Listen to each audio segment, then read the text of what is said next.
faham apa yang saya sebut itu. Pertama, orang yang akan sakit hati yang kepada saya adalah teman karib saya. Pertama, Datuk Saleh. Kedua, Datuk Bu Mokhtar. Karena apabila saya kata JRS mesti bertanding 73 kursi, itu bermakna sudah mengingkari apa yang telah dibayangkan oleh Perdana Menteri ke-10 sekarang ini, baru-baru ini, bahawa untuk mewujudkan satu kerajaan yang kuat, mantap dan sebagainya, mesti ada kerjasama di antara JRS dan Pakatan Harapan dan Barisan Nasional. Karena itu yang dibuat sekarang ini di federal government. Itu satu bayangan. Jadi bayangan itu ialah, saya rasa dia bercanggah dengan action, tindakan yang telah dibuat oleh pemimpin negeri Sabah, terutama sekali Ketua Menteri. Kerana dia telah meninggalkan parti yang berpangkalan di Semenanjung. Dia tinggalkan UMNO, dia tinggalkan Bersatu. Sekarang ini dia mengetuai satu lokal parti. Jadi, seorang ketua negeri yang mempunyai pendirian begitu, apabila diasak dengan pendapat-pendapat yang bercanggah dengan dia punya tindakan, tidakkah itu akan menimbulkan satu pergisiran yang besar di masa akan datang? Betul. Mungkin oleh kerana kepribadian Datuk Seri Haji J. Ahmad Berhormat ini adalah satu pemimpin yang boleh bertarak ansur inklusif, mungkin dia akan bersetuju dengan pendapat Datuk Seri Anwar Ibrahim. Tetapi adakah pemimpin-pemimpin yang lain di negeri Sabah ini, iaitu pemimpin dalam komponen JRS itu, akan bersetuju dengan tindakan itu? Jadi kalau masyarakat tidak bersetuju, akhirnya nanti JRS sendiri akan berpecah. Jadi kalau JRS itu sendiri akan berpecah, seperti apa yang ditanya oleh saudara Iskandar tadi, apa macamlah masa depan di Sabah ini? Adakah berterusan daripada dulu sampai sekarang akan berterusan? Jawaban saya secara ringkas, satu perkataan, iya, berterusan. Jadi itu wajib ditangani. Jadi tanggung jawab ini tanggung jawab siapa sebenarnya? Bagi saya, kalaulah baca perasaan saya sekarang ini yang mungkin dianggap sebagai negatif, cuma yang saya mau dengar saja satu patah daripada Prime Minister ke-10, kami akui 40%. Tapi sekarang ini belum ada kemampuan. Dan itu saya terbaca dalam MACC. Saya terbaca dalam perundingan pada ketika proses kemerdekaan. Kita setuju supaya finance itu, cukai menyukai itu adalah kuasa federal, kena kita kasih kuat federal government. Itu kita persetuju daripada mula lagi. Jadi saya bersetuju. Cuma apa yang saya mau dengar ini, betul. Silap kita tidak kita buat review daripada 74 sampai sekarang. Seharusnya kita buat. Jadi sekarang ini kita buat, sekarang ini berapa quantum. Jadi orang Sabah mau dengar, kalau misalnya kata berapa bilion, okey, tapi sekarang kami tidak ada kemampuan untuk kasih itu. Kalau kita kasih, angguslah Malaysia. Itu kita boleh kerjasama. Itu maksud New Deal, perundingan baru. Aspirasi bapak-bapak kemerdekaan dulu ialah mengharapkan supaya Sabah yang mundur dulu dijajah seperti juga dengan apa yang ada di Malaya pada ketika itu. Itu sebab mereka bersetuju. Tetapi apa yang telah dibuat oleh pemimpin-pemimpin Sabah seperti yang saya kata tadi, luar biasa. Bukan saja kita akur dengan apa kehendak Kuala Lumpur, malahan kita mau UMNO masuk di sini semata-mata untuk mau kasih jatuh sama PBS. Jadi sekarang rakyat Sabah sudah mulai sedar bahawa kita tidak mau lagi untuk divide and rule. Jadi saya sebagai pemimpin kerdil tidak ada upayaan. Lepas itu daripada masyarakat yang paling minoriti, cuma berbekal dengan pengalaman dan ada sedikit kesedaran. Itu sebab saya keluarkan hujah yang mungkin menyakitkan hati teman-teman. Karena bagi saya umpamanya, Datuk Saleh itu ada lebih berwibawa daripada saya, lebih berkemampuan daripada saya, lebih pengalaman daripada saya, daripada rumpun yang besar. Jadi pertanyaan saya, kenapa berada ini masih lagi berada dalam UMNO?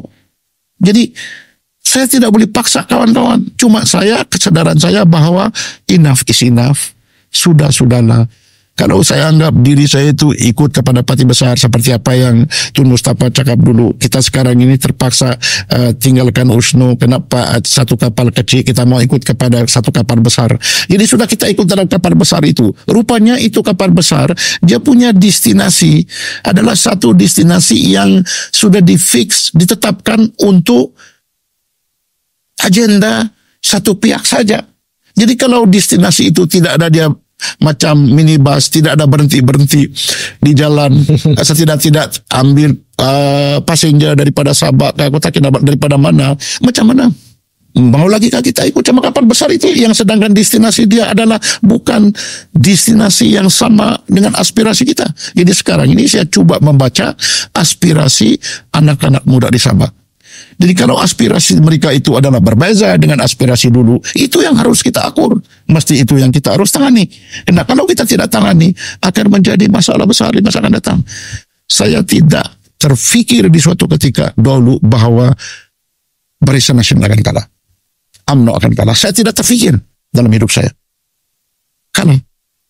Sekarang ini pula, jangan ada orang tidak terfikir bahwa suatu ketika nanti dalam 10, 15 tahun, 20 tahun sekarang ini ada satu perkara musibah besar yang akan menimpa di Malaysia ini karena perasaan anak-anak muda, terutama sekali Sabah dan Sarawak tidak dilayani. Pada ketika itu bukan lagi masalah saya. 20 tahun daripada sekarang sudah saya dikubur.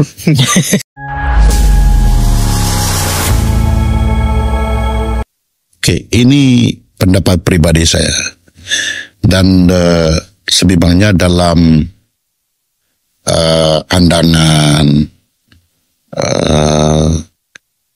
pemikiran berbeda di antara pemimpin, dari pemimpin ke satu pemimpin berbeda.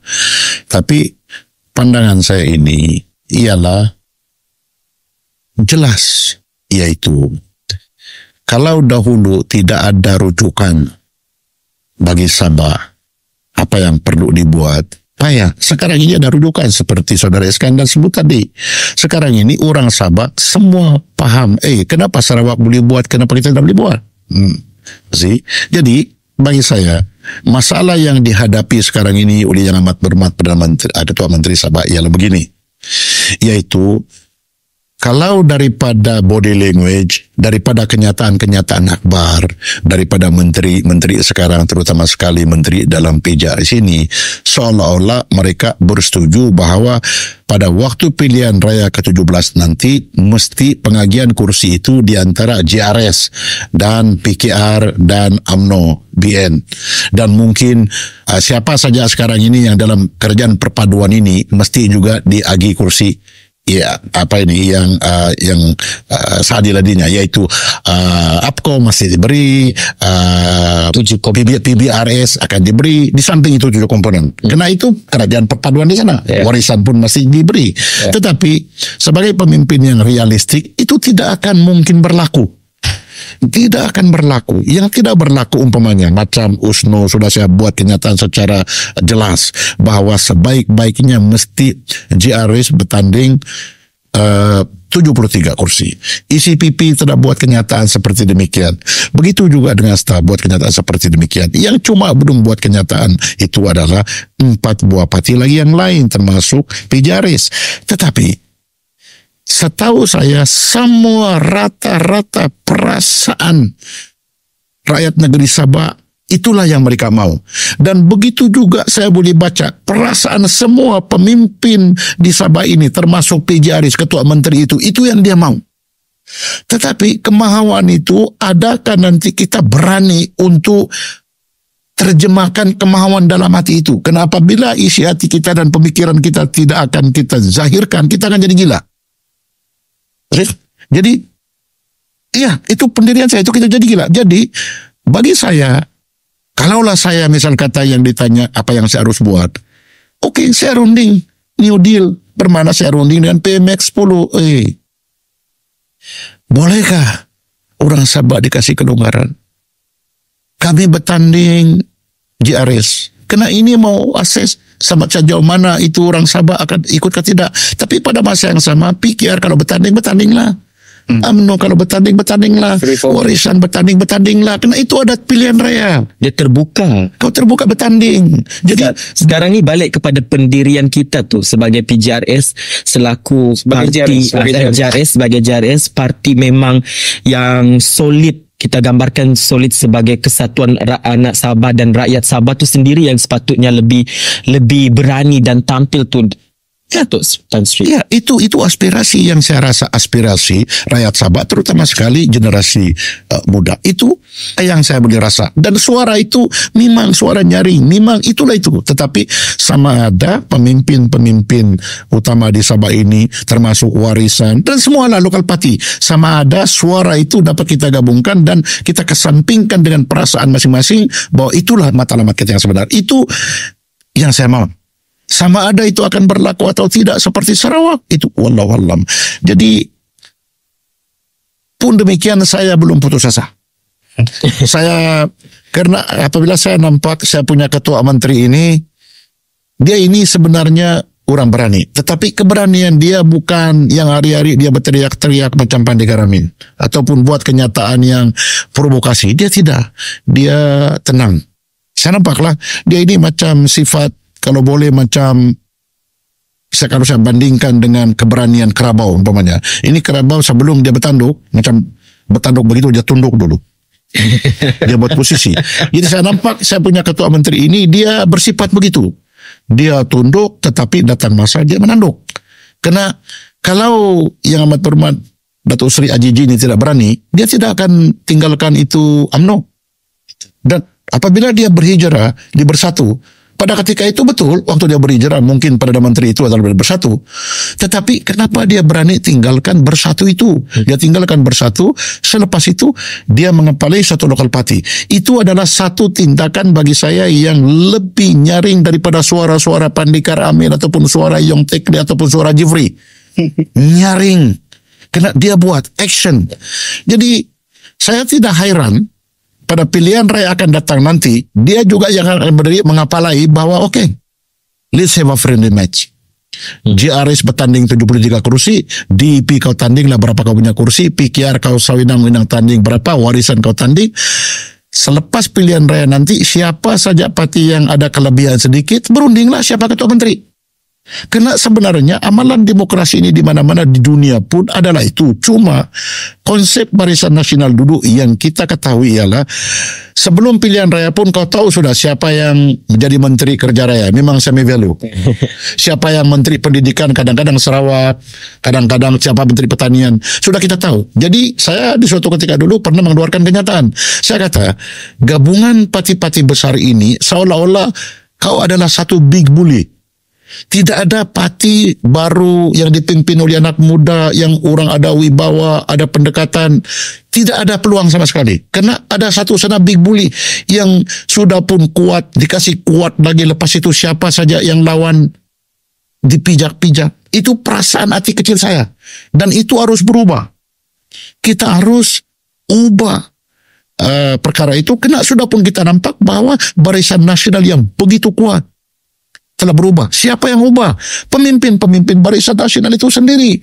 Terdiri daripada Anwar Ibrahim, daripada Mahathir, daripada Mahyudin, daripada semua. Dia orang yang ubah. Yang tidak berubah ini adalah DIP. Betul. Yang tidak berubah adalah PAS. Dan Cuma dia berubah sedikit PAS ini pula. Di suatu ketika duduk, pemimpin isi Eropa ini, PAS ini adalah orang yang pakai, katanya orang yang pakai surban. Jadi mereka sadar bahwa kalau perjuangan PAS itu adalah begitu saja, sedangkan Malaysia ini walaupun negara Islam, kita mengakui negara Islam, tapi ada yang masih mengakui bahwa negara sekular, mereka berubah. Umpamanya macam dia punya setiausaha umum itu Taqiyuddin, walaupun ada pendidikan agama, tapi dia sebagai seorang peguam. Sekarang ini ramai orang-orang, misalnya kata pemimpin PAS, ada yang saintis, ada yang doktor dan semua. Itu sebab karena mereka sekarang ini berganjak ke hadapan. DIP tidak berubah, itulah dia punya perjuangan. Jadi di Sabah ini saya rasa mesti kita beranikan diri. Safi'i sudah berani melangkah, Ajiji sudah berani melangkah.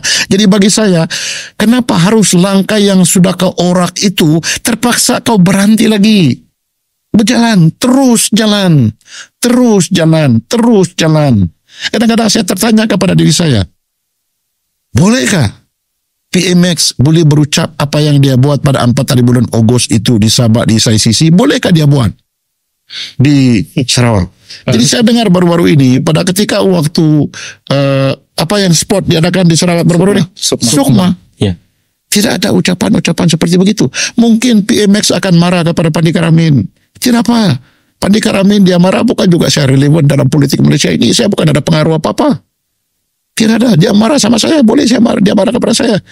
Atas sebab apa yang dia marah sama saya, boleh apa saja. Tetapi saya tidak boleh pula ditutup saya punya mulut ataupun saya ditakut-takutkan. Karena ini semua saya belajar daripada PMX 10 juga. PMX. Saya belajar daripada dia.